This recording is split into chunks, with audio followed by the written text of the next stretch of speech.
The Korean War, June 25, 1950 through July 27, 1953.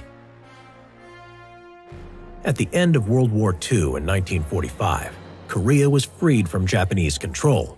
North Korea was occupied by the Soviets while the South was occupied by American forces. By 1948, the country was divided in half at the 38th parallel, with the capitalist South ruled by Syngman Rhee and the communist North ruled by Kim Il-sung.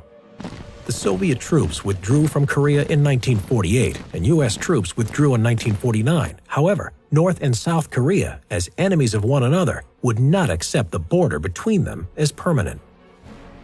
The North Koreans attacked South Korea on June 25, 1950, advancing across the 38th parallel. Around 75,000 troops of the North Korean People's Army defeated the Republic of Korea's army with success, capturing the capital city of Seoul, then occupying the whole of South Korea except for Busan.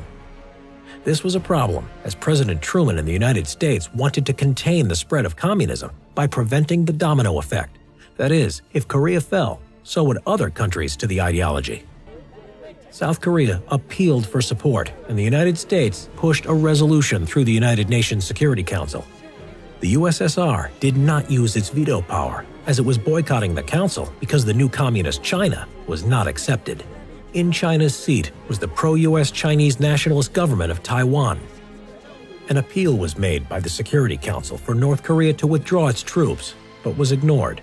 As a result, approval was granted for a UN army made up of an international force of 16 nations to send help to South Korea, commanded by General Douglas MacArthur.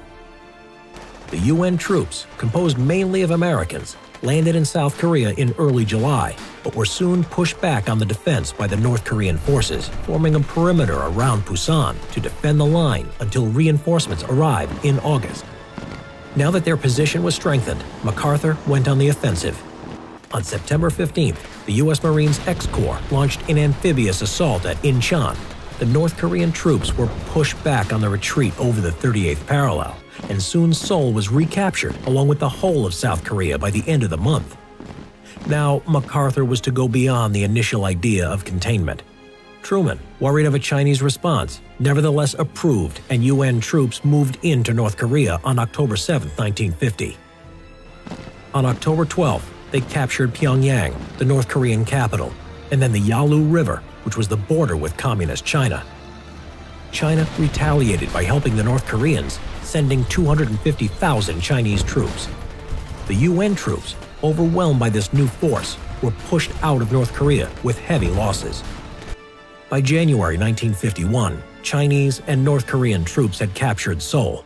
General MacArthur wanted to use the atom bomb on China and was dismissed for insubordination by President Truman, who went back to a policy of containment. In June 1951, more UN troops were sent to Korea, eventually driving the North Korean army to the 38th parallel and stabilizing the front. Now, a stalemate set in. In July, peace talks began, but a compromise could not be found. Meanwhile, fighting continued and American pilots fought in the air against Soviet pilots using Chinese jet fighters and wearing Chinese uniforms. General Dwight D. Eisenhower took over as president in early 1953 and sought an end to the war.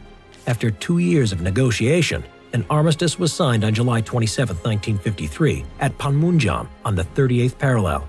A demilitarized zone was set up, which stands to this day.